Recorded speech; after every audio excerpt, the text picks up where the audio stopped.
السلام عليكم ورحمة الله وبركاته.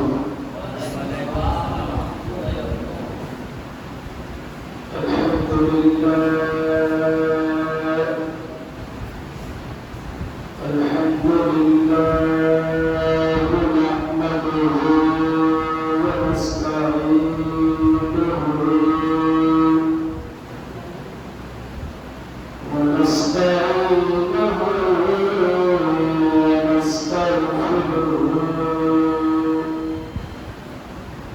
ونعوذ بالله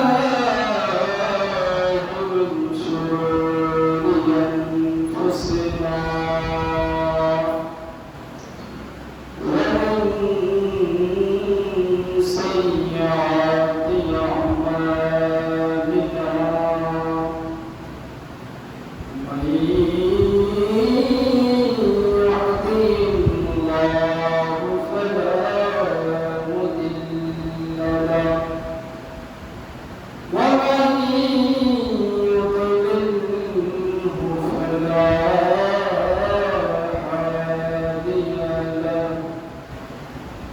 نشهد أن سيدنا ونبينا وحبيبنا وحبيبك المصطفى المجتبى وعلى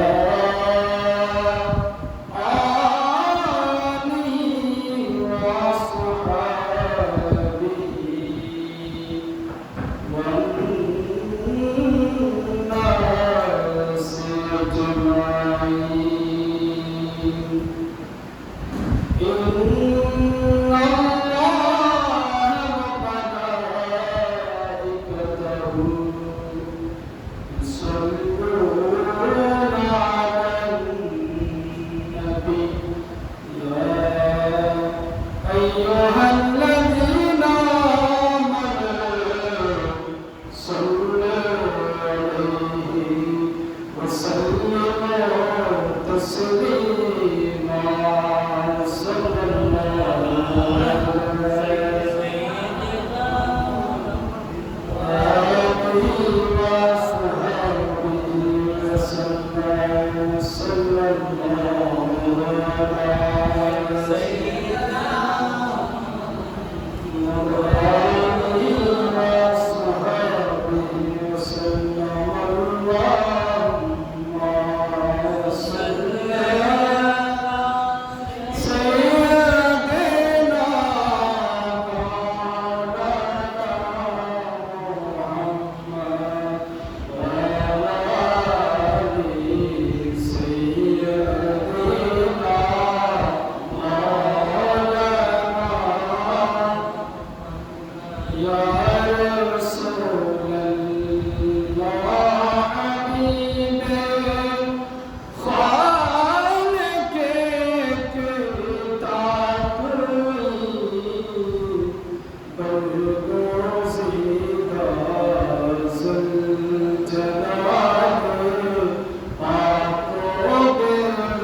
سيدنا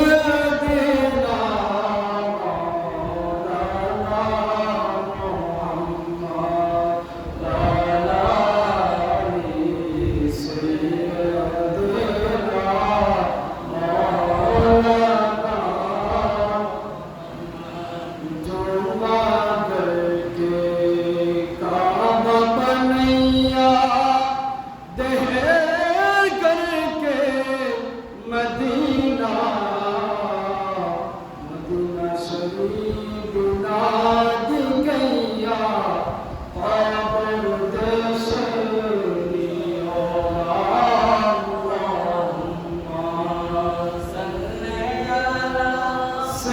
سيدنا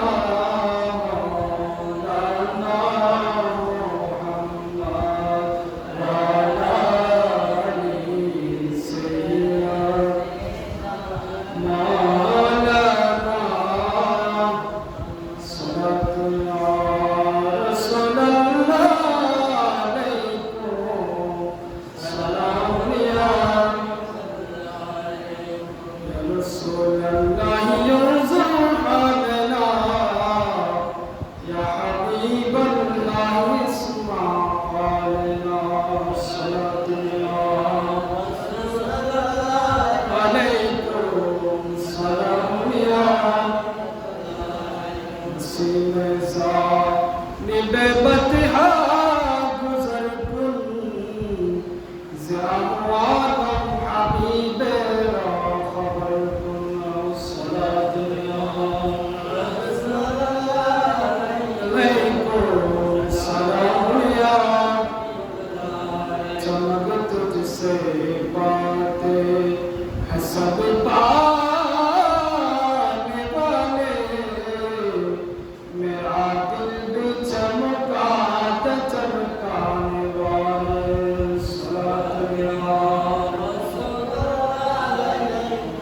सलाम या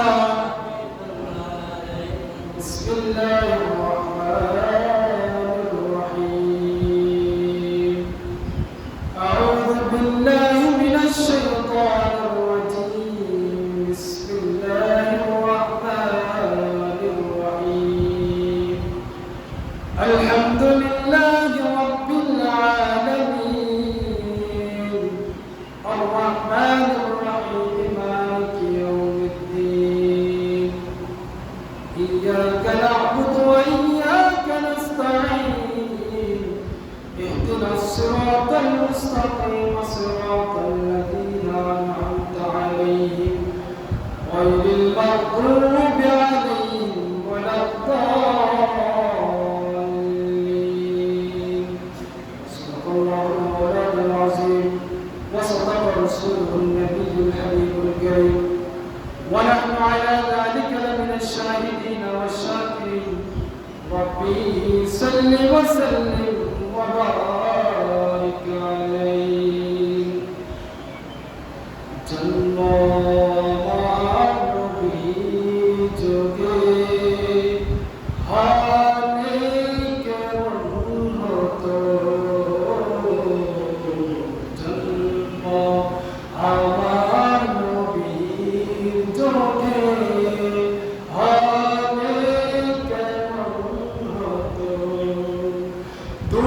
দুনয়নে রাসূল পাক দেখিলে কেমন হতো দুনয়নে রাসূল পাক দেখিলে কেমন হতো জন্ম আমার নবীর যোগে হানে হতো জন্ম আমার নবীর যোগে হানে কেমন হতো আসতো বেশে হযরতে বেলালের মধুর আযান আসতো বেশে হযরতে বেলালের মধুর আযান যে আযানে ছিল মন প্রেম মুগ্ধ রহমান দয়াল নবীর পিছে নামাজ পড়লে কেমন হতো দুনয়নে রাসূল পাক দেখিলে কেমন হতো দুনয়নে রাসূল পাক দেখিলে কেমন হতো জন্ম আমার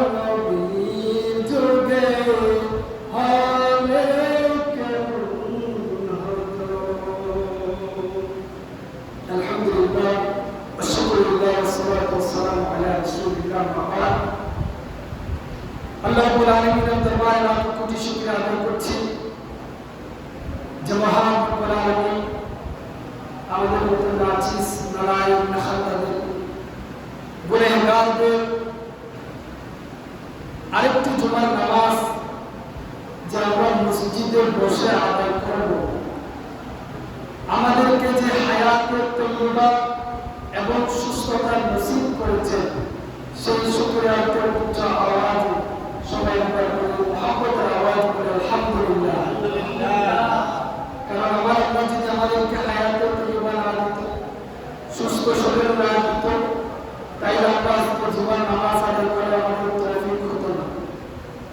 সাথে সাথে সরকারের দোয়ানা নূরে মুজাসসাম আকা মাওলা মুহাম্মদ রাসূলুল্লাহ সাল্লাল্লাহু আলাইহি ওয়াসাল্লামের উপর লাখ কোটি সালাত প্রেরণ করছি, যেই নবীকে না পাঠালে আসমান জমিন চন্দ্র সূর্য আল্লাহ কোনো কিছুই তৈরি করতো না।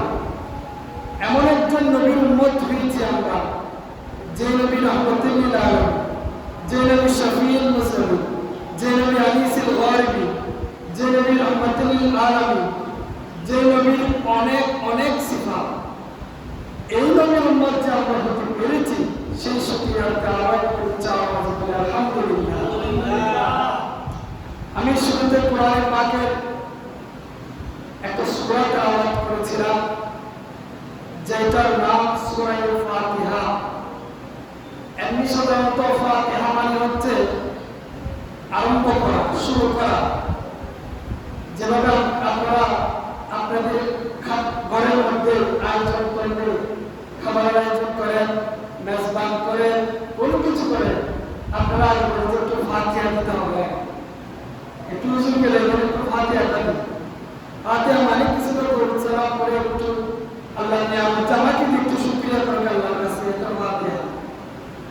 এই ফাতিহাটা হচ্ছে মূলত এই সূরা ফাতিহার অনেক নাম আছে। কেউ কেউ মুফাসসিরিন কেরাম বলছেন এই সূরার 30টার উপরে নাম আছে। এমনি সাধারণত আমরা জানি এই সূরার নাম সূরাতুল ফাতিহা, কিন্তু এই সূরাকে সূরাতুল কিতাব বা উম্মুল কিতাব বলা হয়। কিতাবের সবকিছু মূল, যেহেতু মূল হচ্ছে এই সূরার মাধ্যমে পুরো কোরআন শুরু থেকে শেষ পর্যন্ত একটা ধারাবাহিকতা এসেছে। একদম কোরআন শরীফের প্রথমে 114টা সূরা আছে। ওই 114টা সূরার মধ্যে সর্বপ্রথম সূরা যেটা, ওই সূরাটা হচ্ছে সূরাতুল ফাতিহা। ওটার আরেক নাম হচ্ছে উম্মুল কিতাব, মানে কিতাবের মূল। আল্লাহ নবী সাল্লাল্লাহু আলাইহি ওয়াসাল্লাম ইরশাদ করেন যে এই সূরা ফাতিহা উম্মুল কিতাব এমন একটা সূরা যে সূরা অন্য কোনো নবীর ক্ষেত্রে এই সূরা নাযিল হয়নি।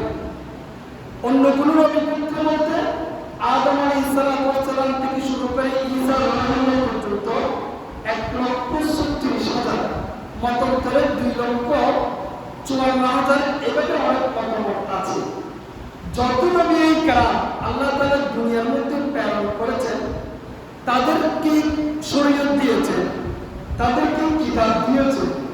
ওই কিতাবের মধ্যে অনেক কিছু বর্ণনা করেছে। ইভেন এমনকি আমার নবীর কিতাবের মধ্যেও, এই কোরআন শরীফের মধ্যেও আগের যুগের 25 জন নবী রাসূলের নাম আছে। কয়জন? 25 জন। সেইভাবে আগের নবীর যত কিতাব ছিল ওখানের মধ্যে এই সূরা ফাতিহা কি করে নাই, নাযিল করে নাই। কারণ এখানে মধ্যে অনেক বৈশিষ্ট্য রয়েছে, খুসুসিয়ত রয়েছে। তা আল্লাহ নবী বলতেছেন যে শুনে রাখো তোমরা, এটা এমন একটা সূরা যে সূরা আগের নবীর ক্ষেত্রে নাযিল হয় না। এই সূরার আরেকটা নাম হচ্ছে সূরাতুস সালাত। দেখেন সূরাতুস সালাত কোন সূরার নাম? সূরা ফাতিহা।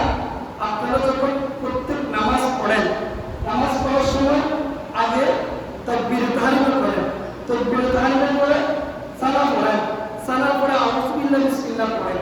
এরপরে আপনি কি করেন? সূরা ফাতিহা তেলাওয়াত করেন। লাস্ট সূরা ফাতিহা ছাড়া কি নামাজ হবে না? আপনি যদি নামাজের মধ্যে অন্য একটা সূরা না মিলান তাই সমস্যা নেই, আপনি রুকুতে চলে গেলে ওই সাহু সিজদা দিলে নামাজ হয়ে যাবে।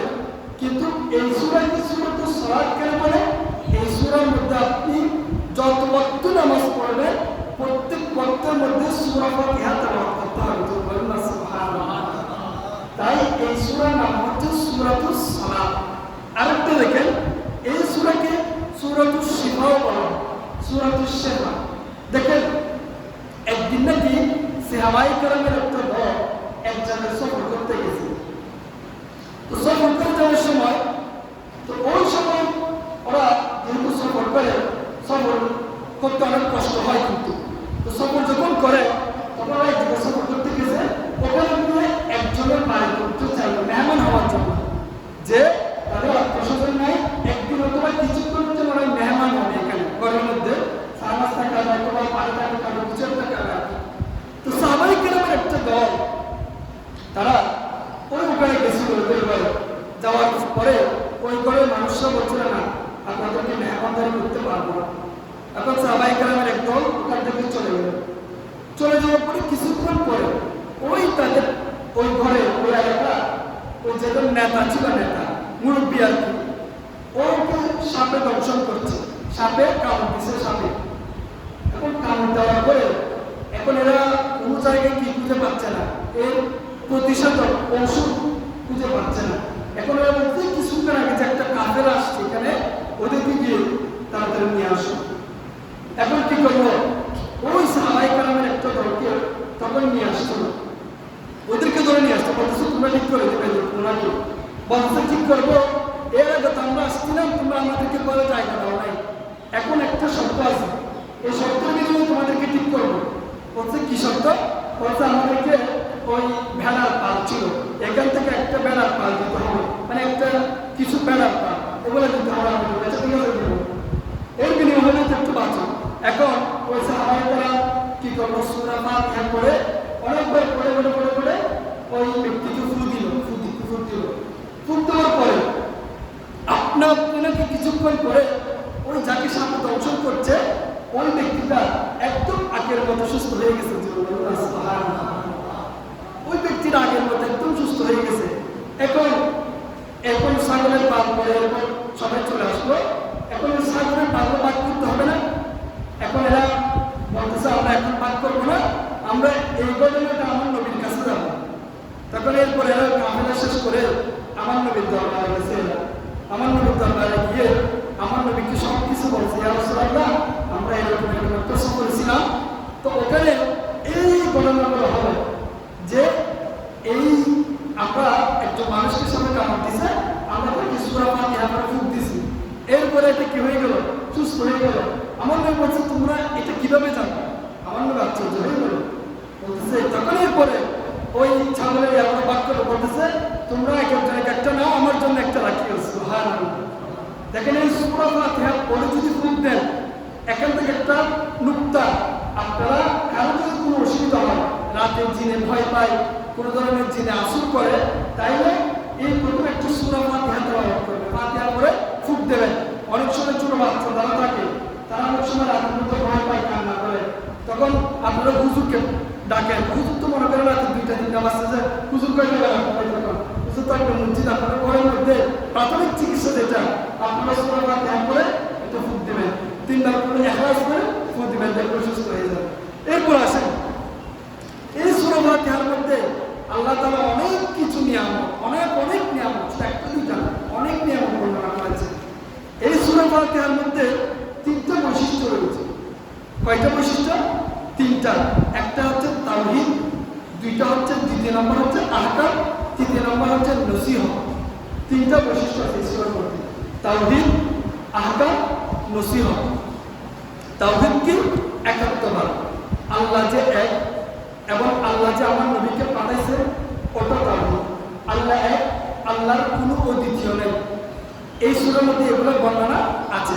দেখেন আমরা সূরা শুরু করি, সূরার মধ্যে আল্লাহ রাব্বুল আলামিন শুরুতেই বলতেছেন আলহামদুলিল্লাহি রাব্বিল আলামিন। আলহামদুলিল্লাহ কি? হামদ মানে হচ্ছে কি? প্রশংসা করা। আমরা বলি না কেমন আছেন আপনি, জিজ্ঞেস করে একজন মানুষ আরেকজন মানুষকে জিজ্ঞেস করে, বাবা তুমি কেমন আছো? তখন বলে আলহামদুলিল্লাহ ভালো আছি।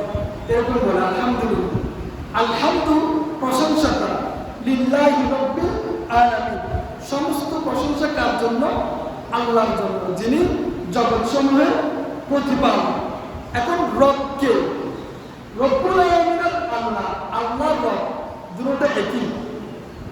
রবকে, যিনি জগৎসমূহের প্রতিপালক, মানে এক জগৎ না উভয় জগৎ, এই রবটা হাম এবং শুকর, হাম এবং শুকর, যে এই রবটা আমাদেরকে আল্লাহ রাব্বুল আলামিন আমাদেরকে পাঠাইছে এখানে, আমাদেরকে আল্লাহ নিয়ামত দিচ্ছেন, আল্লাহ নিয়ামত।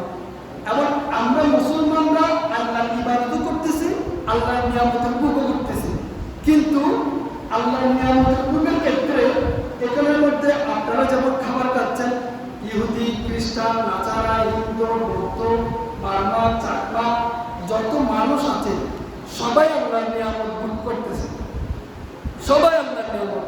এবং কাফের, মুশরিক, বেদুইন যা আছে সবাই, মুসলমানরা যেমন আল্লাহর নিয়ামত ভোগ করতেছে এবং ওই কাফের মুশরিকরাও কি আল্লাহর নিয়ামত ভোগ করতেছে। এরপরে দেখেন আলহামদু, এই আলহামদু হচ্ছে আফদালুদ দুআ, আলহামদুলিল্লাহ, সবচেয়ে উত্তম দোয়া হচ্ছে আলহামদুলিল্লাহ। সেই জন্য আপনারা যদি মনে করেন যে আপনাদের সংসারে অশান্তি চলতেছে, আপনার শারীরিকভাবে আপনার ভালো নেই, আপনার পরিবারিকভাবে অশান্তি, রাষ্ট্রীয়ভাবে অশান্তি, তখন আপনি ধৈর্য ধারণ করে শুধু মুখে মুখে উচ্চারণ করে আলহামদুলিল্লাহ বললে আপনার যে খারাপ ছিল ওই খারাপ কাজটা ভালো হয়ে যাবে। সেই জন্য কোনো সময় বলবেন না যে আপনি খারাপ থাকলেও আমি খারাপ আছি, এরকম এরকম সমস্যা, এরকম আপনি একটু মুস্কি হাসি দিয়ে বলবেন আলহামদুলিল্লাহ, আল্লাহ যা রেখেছেন ভালো রেখেছেন। এ হয়তো এর চেয়ে আপনাকে আল্লাহ খারাপ রাখতে পারত, কিন্তু না, আপনাকে আল্লাহ একজন ওই হাসপাতালের রুগী বানায় নাই, আপনি সুস্থ শরীর নিয়ে হাঁটতে পারতেছেন, সেই শুকরিয়া করে একবার আপনি মুখে মুখে বলবেন আলহামদুলিল্লাহ। আলহামদুলিল্লাহ বললে আপনি আপনার এই খারাপ কাজটাও কি হয়ে যাবে, ভালো কাজ হয়ে যাবে। এরপরে দেখেন আল্লাহ তারিফ কিরকম। আল্লাহ সূরা ইখলাসের মধ্যে আমরা সবসময় পড়ি, আল্লাহ বলছেন কুল হুয়াল্লাহু আহাদ আল্লাহুস সামাদ লাম ইয়ালিদ ওয়া লাম ইউলাদ ওয়া লাম ইয়াকুল লাহু কুফুয়ান আহাদ। আল্লাহ এক, তার কোনো দ্বিতীয় নেই, তিনি কার থেকে জন্মগ্রহণ করেন নাই, তাকেও কেউ জন্ম দেন নাই এবং তার সমকক্ষ কেউ নেই। এখন আমরা বিশ্বাস করব দুনিয়ার জমিনের মধ্যে, আসমানের মধ্যে শুধুমাত্র রব হচ্ছে একজন, তিনি অদ্বিতীয় নন। যেমন হিন্দুরা, খ্রিস্টান, বৌদ্ধ, নাসারা তারা মনে করে আল্লাহ অনেক আছে, তারা এরকম মনে করে, কিন্তু আমাদের বিশ্বাস হবে তাওহীদ শিক্ষা দিচ্ছেন আল্লাহ সূরা ফাতিহার মধ্যে, যে বলতেছেন বান্দা তোমরা আল্লাহকে জানবে কখন তোমরা মনে করবে আল্লাহ হচ্ছে এক। জোরে বলুন না সুবহানাল্লাহ। এই জিনিসটা আমাদের মাথায় রাখতে হবে। দ্বিতীয় নম্বর, আল্লাহ রাব্বুল আলামিন বলতেছেন আর রহমানুর রহিম, আল্লাহ হচ্ছে রহমান এবং রহিম। এখন দেখেন রহমান এবং রহিম, রহমান অর্থ হচ্ছে দয়াময়, রহিম অর্থ হচ্ছে পরম দয়াময়। রহমান কিরকম? তিনি রহমান মানে হচ্ছেন তিনি আমাদেরকে দয়া করে অনেক কিছু দিচ্ছেন, দয়া করে তিনি আমাদেরকে কি পাঠাইছেন? নবী পাঠাইছেন, কিতাব পাঠাইছেন, আমাদেরকে তিনি রোজা দিচ্ছেন, আমাদেরকে তিনি হজ দিচ্ছেন, আমাদেরকে তিনি ৫ ওয়াক্ত নামাজ দিচ্ছেন। এগুলো সবগুলো হচ্ছে তার দয়া। তিনি দেখেন আমাদেরকে সুস্থ হওয়ার জন্য গাছপালা দিচ্ছেন, তিনি আমাদেরকে এই যে আমরা এখানে বসবাস করব, বসবাস করার জন্য এখান থেকে যে আমরা রিজিক উপার্জন করব, ক্ষেত থেকে আমরা ধান উপার্জন করতেছি, এভাবে করে গাছ থেকে কাঠ নিচ্ছি, এভাবে করে তিনি আমাদের উপর রহমান করতেছেন, দয়া করতেছেন। শুধু এই দয়া তিনি আমাদেরকে পাচ্ছেন, তিনি হচ্ছেন রহমান। এমন তিনি রহিম, তিনি রহিম কখন? রহমান হচ্ছে দুনিয়ার জন্য, রহিম হচ্ছে আখিরাতের জন্য। রহমানটা শুধুমাত্র একমাত্র যারা দুনিয়ার মধ্যে আছে তারা পাবে, কিন্তু রহিম সেটা কারা পাবে? রহিম পাবে হচ্ছে যারা মৃত্যুর পরে দুনিয়ার মধ্যে নামাজ, রোজা, হজ, যাকাত সবকিছু পালন করছে, তারা রহিমের ভাগীদার হবে কাল কিয়ামতের মধ্যে জান্নাত পাওয়ার মাধ্যমে। জোরে বলুন না সুবহানাল্লাহ। ওই জান্নাত পাওয়ার মাধ্যমে আল্লাহ রাব্বুল আলামিন আমাদেরকে সেই রহিমের দয়া দিবেন, পরম দয়া দিবেন সেই রহিমের। কারণ ওই জান্নাতের মধ্যে গিয়ে ভাগ হয়ে যাবে, নাসারারা জান্নাত পাবে না, ইহুদিরা জান্নাত পাবে না, খ্রিস্টানরা জান্নাত পাবে না, বৌদ্ধরা জান্নাত পাবে না, এভাবে করে যত ধর্মাবলম্বী আছে তারা জান্নাত পাবে না। তারা কিভাবে? জাহান্নাম পাবে। কারণ তারা দুনিয়ার মধ্যে এসে কি করছিল? তারা আল্লাহর ইবাদত করে নাই, তারা আল্লাহ যে কতগুলো মানছে তারা সেগুলো মানে নাই, তারা সেগুলো বিকৃতি করে সমাজের মধ্যে বিশৃঙ্খলা সৃষ্টি করেছে। যার কারণে তারা কাল কিয়ামতের মাঠের মধ্যে হিসাব নিকাশের পরে তাদেরকে জাহান্নামের মধ্যে দেওয়া হবে। সুতরাং রহমান এবং রহিম, এরপর আল্লাহ বলতেছেন মালিক ইয়াউমিদ্দিন, আল্লাহ হচ্ছেন বিচার দিবসের মালিক। বিচার দিবসটা কি? মূলত বিচার দিবসের মধ্যে সূরা, আরেকটা সূরার মধ্যে আল্লাহ বলতেছেন ওয়ামা আদরাকা মা ইয়াউমুদ্দিন। ইয়াউমুদ্দিন মানে ইয়াউমুদ্দিনটা কি? সুম্মা মা আদরাকা মা ইয়াউমুদ্দিন, ইয়াওমা লা তামলিকু নাফসুন লিনাফসিন শাইআ ওয়াল আমরু ইয়াওমাইযিন লিল্লাহ। বিচার দিবস হচ্ছে ওই দিন যেই দিন কেউ কারো হবে না। বিচার দিবসটা ওই দিন যেই দিন ছেলে মাকে চিনবে না। বিচার দিবসটা ওই দিন যেই দিন বাবা সন্তানকে চিনবে না। বিচার দিবসটা ওই দিন যেই দিন কেউ কারো পরিচয় পাবে না। মা সন্তানকে চিনবে না, মামা ভাগিনাকে চিনবে না, এলাকার মানুষকে চিনবে না। ওই একটা কঠিন দিনের নাম হচ্ছে বিচারের দিন, যেই দিনকে বলা হয় হাসুরের ময়দান। ওই এমন একটা ময়দান যে ময়দানের মালিক হবে একমাত্র আল্লাহ। আমরা দুনিয়াতে অনেকে অনেক কিছুর মালিক আছে, অনেকে সম্পদের মালিক, অনেকে বাড়ির মালিক, অনেকে গাড়ির মালিক, অনেকে অনেক কিছুর মালিক, কিন্তু বিচার দিবসের একমাত্র নির্দিষ্ট একটা মালিক সূরা ফাতিহার মধ্যে আল্লাহ বলছেন, সূরা ফাতিহার মধ্যে বলছেন মালিক ইয়াউমিদ্দিন। ওই বিচার দিবসের মালিক হচ্ছে আর কেউ নয়, ওই বিচার দিবসের মালিক হচ্ছে একমাত্র আল্লাহ। বলুন না সুবহানাল্লাহ। ওই এমন একটা দিন, করোনার সময় দেখা গেছে ছেলে, মা, বাবা, ভাই, বোন, আত্মীয় স্বজন একজনের সাথে আরেকজনের সম্পর্ক কিরকম ছিল, কিন্তু ওই কঠিন মুসিবতের দিন আমাদেরকে আরেকবার সাক্ষী রাখতে হবে। বিচার দিবসের দিন দুনিয়ার মধ্যে এত ভোগ বিলাস, এত আরামায়াস, এত নিয়ামত পাওয়ার পরে আমরা মৃত্যুর পরে আমাদেরকে আরেকটা জগতের মধ্যে যেতে হবে। এই দুনিয়ার নিয়ামতের ভোগ বিলাসের প্রত্যেকটা অণু পরমাণু যারা পরিমাণ হিসাব কদম কদম যাওয়ার পরে এইভাবে করে যেভাবে ঘর থেকে আসছেন, আসার পরে কদম 2 কদম দিয়ে আসছেন, এবং 1 মিনিট 2 মিনিট 3 মিনিট 4 মিনিট করে করে প্রতিটা মিনিট প্রতিটা সেকেন্ডের হিসাব কাল কিয়ামতের মাঠে আপনাদেরকে দিতে হবে। ওই কঠিন দিনের নাম হচ্ছে হাসুরের ময়দান। বলুন না সুবহানাল্লাহ।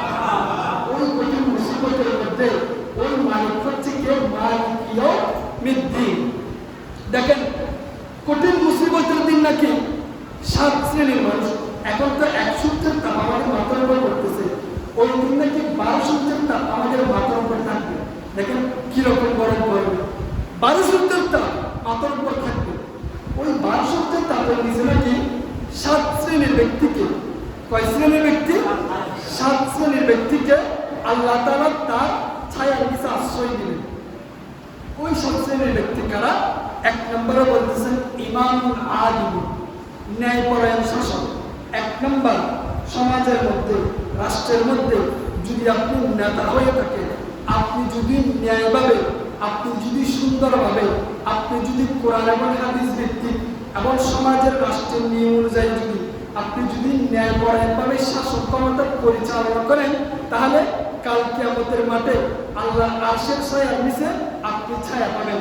তাইলে 1 নম্বর ব্যক্তিকে ন্যায়পরায়ণ শাসক। 2 নম্বরকে, 2 নম্বর হচ্ছে ওয়াশাবুন নাশাউ ফি ইবাদাতিল্লাহ। 2 নম্বর হচ্ছে ওই যুবক যে যৌবন বয়স আল্লাহর ইবাদতের মধ্যে কাটিয়েছেন। জোরে বলুন না সুবহানাল্লাহ। এমন একজন যুবক যেই যৌবন বয়সটা নামাজের মধ্যে, রোজার মধ্যে, হজের মধ্যে, মা-বাবার ইবাদতের মধ্যে যত ধরনের ইবাদত আছে, ইবাদতের বদনি, ইবাদতের মানি, দান সদকা থেকে শুরু করে যত ইবাদত আছে, সব ইবাদতের মধ্যে যেই যুবক তার যৌবনটা কাটিয়েছে, ওই ধরনের যুবককে আল্লাহ রাব্বুল আলামিন কাল কিয়ামতের মাঠে আরশে তার ছায়ার নিচে আশ্রয় দিবেন। বলুন না সুবহানাল্লাহ। তাহলে 2 নম্বর গেল। 3 নম্বর ওয়ারজুলানে তাহাব্বানা ফিল্লাহি ইজতামা আলাইহি ওয়া তাফাররাকা আলাইহি। ওই 2 ব্যক্তি, এখন যুবকের সেক্টর শেষ। ওই ব্যক্তি, যেই ব্যক্তি কি করবে? পরস্পরকে আল্লাহর জন্য ভালোবাসবে, পরস্পরকে কি করবে? আল্লাহর জন্য ভালোবাসবে, এবং পরস্পরকে ঘৃণা করবে কার জন্য? আল্লাহর জন্য। সুতরাং 3 নম্বর ব্যক্তির মধ্যে ওরা যারা সমাজের মধ্যে, রাষ্ট্রের মধ্যে ঘৃণা করবে একমাত্র আল্লাহর জন্য, মহব্বত করবে কার জন্য? আল্লাহর জন্য। মহব্বত করবে এমন না তার কাছে অধিক টাকা আছে, অধিক সম্পদ আছে, তাকে মানুষ সম্মান করলে টাকা পাবে, এটার জন্য না। একমাত্র সে মুমিন, সে নামাজি, সে রোজাদার, সে হজ করে, সে সব কিছু করে, সে সুন্দর ব্যবহার করে, তার আচরণ সুন্দর, সবকিছু সুন্দর, যার কারণে সে কি করে? আপনি অপরজনকে ভালোবাসবেন। সেজন্য আল্লাহ রাব্বুল আলামিন বলতেছেন, যদি ওই ধরনের ব্যক্তি হয়ে থাকে, মহব্বত করবে আমার জন্য এবং ঘৃণাও করবে আমার জন্য, তাহলে ওই শ্রেণীর ব্যক্তিকে আল্লাহ রাব্বুল আলামিন কাল আরশের ছায়া তার ছায়া দিয়ে দিবেন। সালাতু ইয়া রাসূলুল্লাহ, সালামু ইয়া রাসূলুল্লাহ, ইউদুহানা ইয়া হাবিবাল্লাহ ইসমা কালানা, সালাতু ইয়া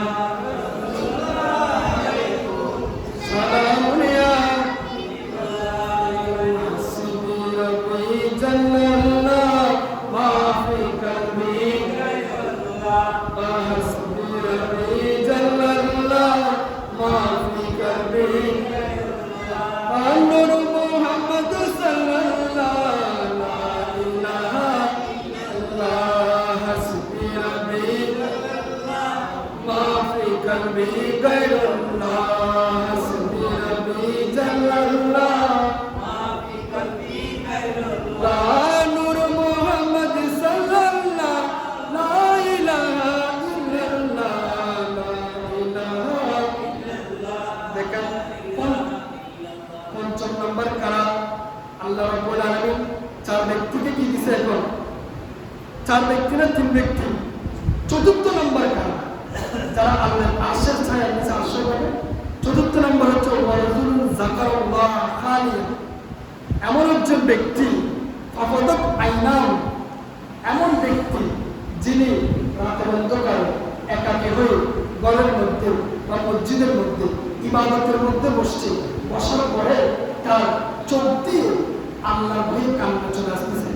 যে গুনাহ সে করেছে, সেই গুনার ভয়ে, জাহান্নামের ভয়ে, কবরের আযাবের ভয়ে তার ভয়ে কান্না চলে আসতেছে যে আল্লাহ, আমি গুনাহ করেছি, অপরাধ করেছি, না জেনে করেছি। ওই এমন একজন ব্যক্তি যে মুসল্লার মধ্যে বসে অনর্গল চোখ দিয়ে পানি আসতেছে, আল্লাহর ভয়ে অনর্গল চোখ দিয়ে পানি আসা ব্যক্তি কাল কিয়ামতের মাঠে আরশের ছায়া দিলে আশ্রয় পাবে। বলুন সুবহানাল্লাহ।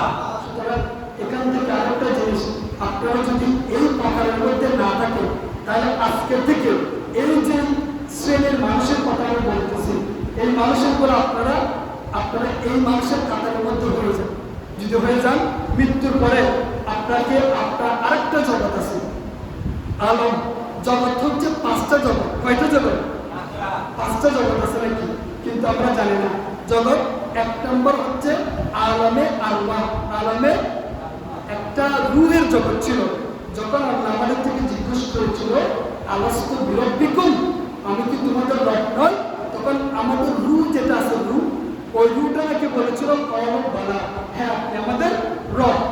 ওই সময় ওখানে একটা জগৎ ছিল, ওটাকে বলা হয় আলমে আরওয়াহ, আলমে আরওয়াহ। 2 নম্বর জগৎটা হচ্ছে আলমে বুতুন, যে জগৎটা হচ্ছে মায়ের পেটের মধ্যে থাকে দীর্ঘ 9 মাস।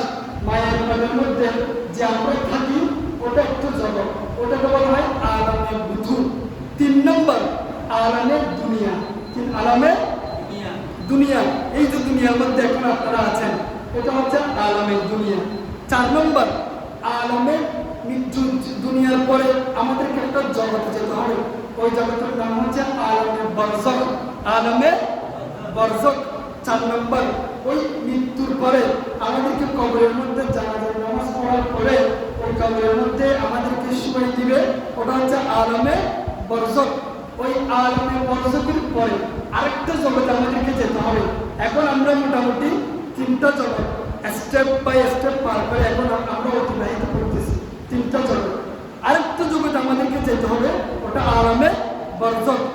আলমে বরজখে ওটার নাম হচ্ছে আলমে আখিরা। আলমে আখিরা, 5টা জগৎ। ওই 5টা জগৎ অতিক্রম করে এরপরে আমরা যাবো কোথায়? জান্নাত, জাহান্নাম, এরপরে লোরাতে। ঠিক আছে, 5টা জগৎ, 5টা জগৎ। তাই দেখেন 4 নম্বর শ্রেণীর ব্যক্তি যিনি একাকী অবস্থায় মসজিদের মধ্যে অথবা ঘরের মধ্যে সে আল্লাহর ইবাদত করার সময় যদি তার চোখ দিয়ে গুনার কারণে, ভয়ের কারণে যদি চোখ দিয়ে যদি পানি চলে আসে, ওই ধরনের ব্যক্তি কাল কিয়ামতের মাঠে আল্লাহর আরশের ছায়া নিজেকে আশ্রয় পাবে। এরপরে আসেন 5 নম্বর ব্যক্তি কারা? 5 নম্বরটা গেল। 6 নম্বর ব্যক্তি ওয়ারজুলুন দাতহু ইমরাআতা, এমন একজন ব্যক্তি যাকে একটা মহিলা কি করে? ডাকে। কি করে? যাতা মানসুবু ওয়া জামালিহি ওয়া মানসুবু জামালান ফাকালা ইন্নী আখাফুহু, এমন একজন ব্যক্তি যে একজন সুন্দরী মহিলা তাকে ডাকে, ডেকে বলে যে তার সাথে কি করতে? অন্যায়ভাবে জেনা করতে বলে। হ্যাঁ, যে বর্তমানে এখন দেখতেছেন আপনারা যে সমাজের মধ্যে ওয়েস্টার্ন কালচার যেটা আছে, বাহিরের দেশের মধ্যে বলে বিষয়, আমাদের বাংলাদেশে এখন কিন্তু হচ্ছে এমন না। তো এমন একজন ব্যক্তি, মহিলা, সুন্দরী মহিলা আপনাকে ডেকে যদি বলে তুমি আমার সাথে কি করে জেনা করো, তখন যদি ওই যুবক বলে যে আমি মুসলমান, আমি নামাজি, আমি আল্লাহকে ভয় করি, আমি তোমার কাছে যাব না, যদি ওই ব্যক্তি যদি তার মুখ দিয়ে, তার জবান দিয়ে যদি এই কথা বলে, তাহলে কালকে আমাদের মাঠে আরশের ছায়া ধরে আল্লাহ আরশের মধ্যে সে চায় প্রয়োজন। বলুন না আল্লাহ আমাদেরকে ওই আরশের ছায়া ধরে আশ্রয় নেওয়ার তৌফিক দান করুন। তাহলে ওই ধরনের ব্যক্তি এখানে কিভাবে ছায়া পাবে? 6 নম্বর লাস্ট যিনি আছেন, 7 নম্বর, উনি কে? উনি হচ্ছে এমন একজন ব্যক্তি যে সদকা করে। কি করে? সদকা করে। আপনারা ইচ্ছে সব দান সদকা করেন, তবে দান আরেকটা শর্ত আছে এখানে। দান সদকা করেন, ঠিক আছে, দান সদকা করার সময় নাকি তার লাভ জানবে না, সীমানুহু, তার ডান হাত জানবে না। সে ডান হাতে কি দান করে? তার বাম হাত জানবে না, বাম হাত জানবে না ডান হাতে কি দান করে, মানে গোপনে গোপনে দান করবে, গোপনে গোপনে দান করবে। এমন একজন দানে ব্যক্তি, এমন একজন দান সৎকারী ব্যক্তি যে দান করবে তার ডান হাত জানে না, এমন ভাবে দান করবে তার বাম হাত জানে না। যদি ওই ব্যক্তি হয়ে থাকেন তাহলে কাল কিয়ামতের মাঠে আল্লাহর আরশের ছায়া কিভাবে আশ্রয় পাবেন? জোরে বলুন না।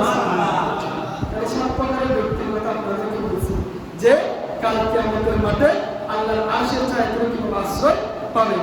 তাইলে এই প্রকারের ব্যক্তিদের মধ্যে যদি আমাদের মধ্যে যদি কোনো গুণাগুণ না থাকে, আজকে থেকে মসজিদ থেকে যাওয়ার পরে আপনারা মনে মনে চিন্তা করবেন আমরা দুনিয়াতে যে জীবনটা অতিবাহিত করতেছি এটা আমাদের শেষ জীবন নয়, আমাদেরকে আরো স্টেপ পার করতে হবে। আলামে বরজখ, আলামে আখিরাত আমাদেরকে অতিবাহিত করতে হবে, যাতে আমরা সেখানে সুন্দরভাবে নিজের জীবনকে অতিবাহিত করতে পারি। সেই জন্য আজকের থেকে আপনারা প্রজ্ঞা নিজের জীবনকে শপথ করে নেবেন যে আজকে থেকে আপনারা অন্যায় কাজ করবেন। আল্লাহ তাআলা আমাদের তৌফিক দান করুন, আমিন।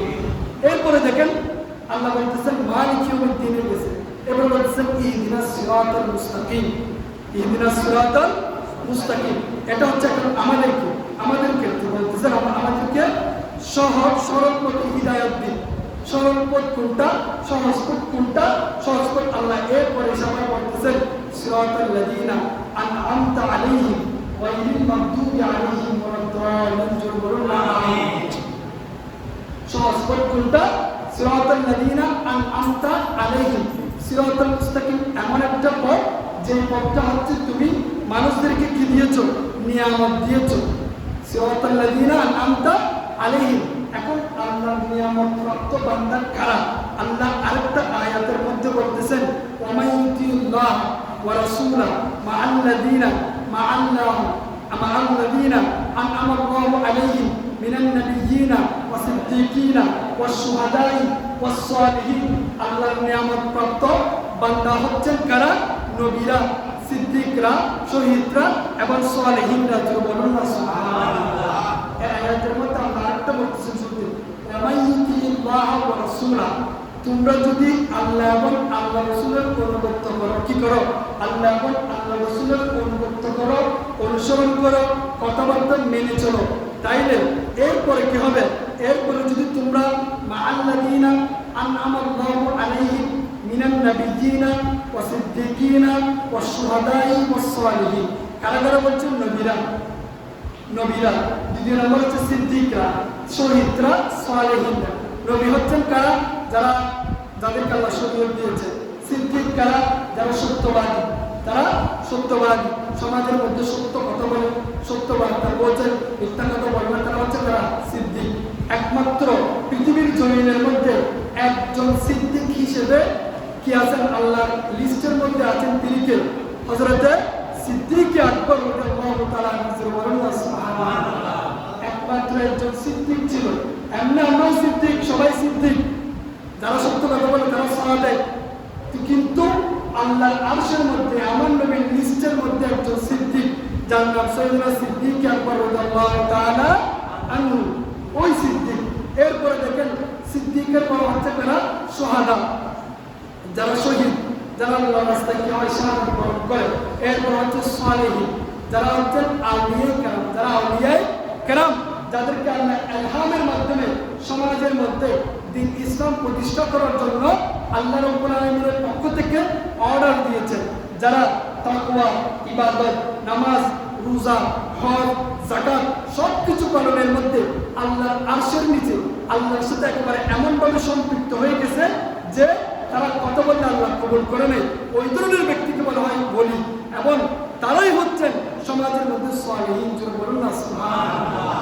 তাইলে আমরা দুনিয়ার মধ্যে এমন ভাগ্যবান যে আমরা নবী পাই নাই, ঠিক আছে, কিন্তু সাহাবী পাই নাই, তাবিঈ পাই নাই, তবে পাই নাই, কিন্তু আল্লাহ আমাদেরকে এমন একটা সময়ের মধ্যে এসে আউলিয়া কেরামের সোহবত দিয়েছেন। বলুন না সুবহানাল্লাহ। এবং আমরা তাদের দরবারে, তাদের মাজারে গিয়ে সোহবত নেওয়ার কি পাচ্ছি? সুযোগ পাচ্ছি। এই আয়াত নাযিল হওয়ার একটা কারণ দেখেন। কারণটা হচ্ছে আমার নবীর এক সাহাবী ছিল, যে আমার নবীকে বলতেছে, ইয়া রাসূলুল্লাহ, আমি আপনাকে আমার সব কিছুর চেয়ে পরিবার, মাল, সদকা, জান, মাল সব কিছু ভালোবাসি আপনাকে, কিন্তু মনে মনে অনেক পেরেশান। তার মধ্যে বলতেছে, ইয়া রাসূলুল্লাহ, আপনি তো নবী, আমরা হচ্ছে আপনার বান্দা, আপনি নবী, আপনার মাকামটা একটু উপরে থাকবে। আমরা আপনাকে দুনিয়ার মধ্যে পাচ্ছি, কিন্তু মৃত্যুর পরে আর আমি আখিরাতে আপনি যদি আমি যদি আপনাকে না দেখি, আমি কিভাবে থাকবো? আপনি থাকবেন অনেক উপরে, আপনার কাছে যেতে অনেক লাইন ধরতে হবে, অনেক কিছু করতে হবে। এখন আপনাকে ছাড়া তো আমি থাকতে পারবো না, আপনাকে ছাড়া তো আমি বাঁচতে পারবো না। ইয়া রাসূলুল্লাহ, যেমন কত ভালোবাসা দিতেছে আমার ইয়া রাসূলুল্লাহ, সন্তান না থাকলেও সমস্যা নেই, পিতা মাতা না থাকলেও সমস্যা নেই, আত্মীয় স্বজন না থাকলেও সমস্যা নেই, কিন্তু ইয়া রাসূলুল্লাহ আপনাকে ছাড়া থাকতে পারবো না। আরজ করতেছে আমার নবীর কাছে যে মৃত্যুর পরে আমরা আলামে আখিরাতে গিয়ে আমরা আপনার সাথে কিভাবে থাকবো? আপনার মাকাম থাকবো অনেক উপরে, আমরা থাকবো অনেক নিচে। তখন আল্লাহ রাব্বুল আলামিনের পক্ষ থেকে এই আয়াত নাযিল হলো, যদি তোমরা আল্লাহ এবং আল্লাহ রাসূলের অনুগত করে থাকো, তাইলে তোমাদের জন্য কাল কিয়ামতের মাঠে কোনো চিন্তা করতে হবে না। তোমাদের সঙ্গে হবে কারা? নবীরা। বলুন না সুবহানাল্লাহ। শুধু নবীরা না, সিদ্দিক, শুহাদা, সালেহিন, এমনকি আপনি যদি আপনার একটা সন্তানকে যদি হাফেজ বানাইতে পারেন, কাল কিয়ামতের মাঠে ওই সন্তানটাও আপনার পরিবারের জন্য সুপারিশ করতে পারবে। বলুন না সুবহানাল্লাহ। তাহলে দেখেন আল্লাহ রাব্বুল আলামিন আমাদের জন্য কত সুযোগ করে দিয়েছে। একটা বান্দাও যাতে কোথায় না যায়, জাহান্নামে না যায়। বলতেছেন আমার রাসূলকে নাকি আল্লাহ রাব্বুল আলামিন আদেশ দিবেন, ইয়া রাসূলুল্লাহ, আল্লাহর পাশে একটা সিট থাকবে, ওখানের মধ্যে আমার নবী বসবে, বসার পর আমার নবীকে আল্লাহ বলবেন, আপনি এখানে বসে থাকুন, এখানে আপনি বসুন, আপনি হচ্ছেন এখানে সর্দার, আপনি হচ্ছেন পুরো নবীদের মধ্যে সর্দার, আপনি এখানে আপনি বসে থাকবেন। আমার নবী বলবেন, আল্লাহ আমি কিভাবে বসে থাকবো? আমার গুনাহগার উম্মত একবার এদিকে যাবে, একবার এদিকে যাবে, আমার গুনাহগার উম্মতরা জাহান্নামে যাচ্ছে নাকি, মিজানে আটকে যাচ্ছে নাকি, হাসরের মাঠে আটকে যাচ্ছে নাকি, আমি কিভাবে বসে থাকি এখানে? আমার নবী একবার ডান দিকে, একবার বাম দিকে, একবার ওই দিকে, একবার এই দিকে, এভাবে করে নাকি উম্মতের জন্য পাগল করা হয়ে যাবে। বলেন না সুবহানাল্লাহ। আমার নবীর উম্মত দেখেন, এমনকি আমার নবী সিজদার মধ্যে পড়ে থাকবে যতক্ষণ না একজন উম্মত জাহান্নামের মধ্যে থেকে জান্নাতে না যায়, ততক্ষণ সিজদার মধ্যে থাকবে। বলুন না সুবহানাল্লাহ। আমরা এমন একজন ভাগ্যবান নবীর উম্মত হতে পেরেছি, যেই নবীকে আল্লাহ রাব্বুল আলামিন রহমাতুল লিল আলামিন করে পাঠিয়েছেন এবং এবং শুধু রহমান না, শফিউল মুজরিমিন, শফিউল মুজরিমিন, শুধু সবাই বলবো ওই দিন। ইব্রাহিম বলবে, আদম বলবে ইয়া নফসি ইয়া নফসি, নূহ বলবে ইয়া নফসি ইয়া নফসি, ইসরাঈল বলবে ইয়া নফসি ইয়া নফসি। এভাবে করে যত নবী আছেন এক লোক শুরু থেকে শেষ পর্যন্ত সবাই বলবে ইয়া নফসি ইয়া নফসি। শুধু একমাত্র আমার নবী বলবে উম্মতি উম্মতি, যেটা বলুন না আমার নবী বলবে উম্মতি উম্মতি। কেমন নবীর উম্মত পেয়েছি আমরা দেখেন। এই নবীর উম্মতের মধ্যে আমার নবী আল্লাহ তাআলা কোরআনের মধ্যে আয়াত করেছেন কি ওয়ামাইয়ুতি আল্লাহ ওয়া রাসূলাহু। আল্লাহ বলতে কত শুধু আমার অনুসরণ করলে হবে না, আল্লাহ বলতেছেন আল্লাহ নামের সাথে রাসূলের অনুসরণ করতে হবে। কারণ আল্লাহর যে দ্বীন শরীয়ত তরিকত সবকিছু আমার নবী, আমার নবীর মাধ্যমে আমরা আল্লাহকে চিনতে পেরেছি। আল্লাহকে আমার নবী যদি না বলতো আল্লাহ এক, আমরা বলতে পারতাম না আল্লাহ এক। আমার নবী বলছেন নামাজ পড়তে, সেজন্য আমরা নামাজ পড়তেছি। আমার নবী বলছেন রোজা রাখতে, সেজন্য আমরা রোজা রাখতেছি। আমার নবী বলছেন হজ করার জন্য, সেজন্য আমরা হজ করতেছি। আমার নবী বলছেন দাসত্ব করার জন্য, সেজন্য আমরা দাসত্ব করতেছি। সেজন্য আল্লাহ কোরআনের মধ্যে ওয়ামাইয়ুতি আল্লাহ ওয়া রাসূলাহু বলে উল্লেখ করেছেন যে শুধু আমাকে মানতে হবে না, আমার নবীকেও মানতে হবে। একজনকে মানতে হবে না, যেভাবে আমরা আল্লাহকে মানি সেভাবে আমার নবীকেও কি করতে হবে, মানতে হবে। লাস্টে আসেন এরপরে আর তাকরীর করব না, এখানে এতটুকু শেষ। ইহদিনাস সিরাতাল মুস্তাকিম সিরাতাল লাযিনা আন'আমতা আলাইহিম গায়রিল মাগদুবি আলাইহিম ওয়ালাদ-দাল্লিন। আমিন।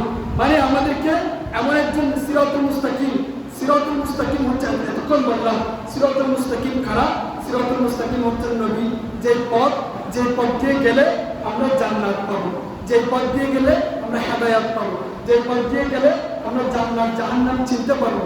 সিরাতুল মুস্তাকিম এমন একটা পথ যে পথ দিয়ে গেলে মানুষ গুমরাহ হয় না, যে পথ দিয়ে গেলে মানুষ অন্যায় কাজ করে না। সেই পথের মধ্যে পরিচালনা করার জন্য সকল সন্তান আপনারা সূরা ফাতিহার মধ্যে পড়েন ইহদিনাস সিরাতাল মুস্তাকিম। আল্লাহ তাআলা আমাদেরকে বোঝার তৌফিক দান করুন। আমিন। সূরা ফাতিহার মধ্যে কিছু জিনিস আছে দেখেন, যখন আপনারা সূরা জানাজার মধ্যে একটা মাসআলা বলি, জানাজার মধ্যে প্রায় সময় এটা বলে দিতে হয়, যদি আপনাদের জানা থাকে জিনিসটা আর বলতে হবে না। কিরকম? জানাজার মধ্যে একটা দোয়া আছে, তৃতীয় তাকবীরের মধ্যে একটা দোয়া আছে, আল্লাহুম্মা ইগফির লিহাইয়িনা ওয়া মাইয়িতিনা ওয়া শাহিদিনা ওয়া গায়িবিনা ওয়া সাগীরিনা ওয়া কাবীরিনা ওয়া যাকারিনা। এই একটা দোয়া আছে। এই দোয়াটা যদি কেউ না পারে তখন এই দোয়ার পরিবর্তে যদি আপনারা সূরা ফাতিহা তেলাওয়াত করেন তাহলে কি হয়ে যাবে, নামাজটা আদায় হয়ে যাবে। এই একটা মাসআলা আপনারা কি রাখবেন, মনে রাখবেন। জানাজার মধ্যে ওই দোয়ার পরিবর্তে আপনারা যদি সূরা ফাতিহা তেলাওয়াত করবেন। আল্লাহ তাআলা আমাদেরকে বুঝার তৌফিক দান করুন। আমিন। ওয়া আখির দাওয়ানা আলহামদুলিল্লাহি রাব্বিল আলামিন। যারা সুন্নাত করেন, যারা সুন্নাত করেন।